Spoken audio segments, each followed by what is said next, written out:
আসসালামু আলাইকুম এভরিওয়ান, আপনারা সবাই কেমন আছেন?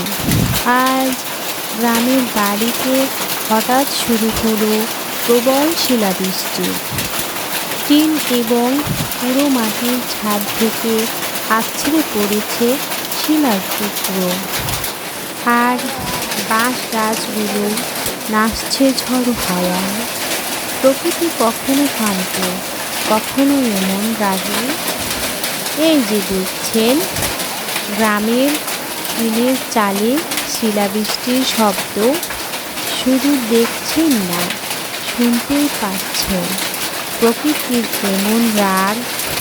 শোনেন কেমন করে ঝরে পড়ে প্রকৃতির প্রতিটা শ্বাস, যেন আকাশ ছুঁয়ে আছে।